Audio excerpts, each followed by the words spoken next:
రాజకీయాల్లో అధికారం అనేది పంచుకోవడానికి వీలు లేని వస్తువు. మహారాష్ట్రలో ఎన్సీపీ అధినేత శరద్ పవార్ ఆధిపత్యాన్ని సవాల్ చేస్తూ ఆయన మేనల్లుడు అజిత్ పవార్ పార్టీని నిలువులా చేర్చారు.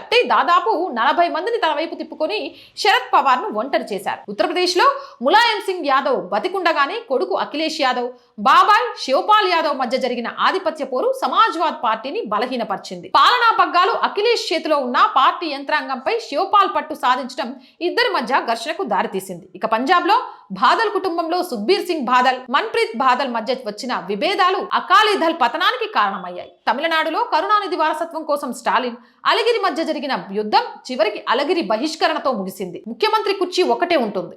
జగన్ ఆ కుర్చీలో కూర్చుంటే షర్మిలకు అధికారం ఉండదు. కేటీఆర్ పగ్గాలు చేపడితే కవిత, హరీష్ రావు ప్రాధాన్యత కోల్పోతారు.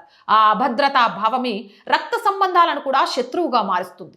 పార్టీలను ప్రజా సంస్థలుగా కాకుండా తమ ప్రైవేటు ఆస్తులుగా భావించే ఫ్యూడల్ మనస్తత్వం ఈ నాయకుల్లో నరనరాన జీర్ణించుకుపోయింది.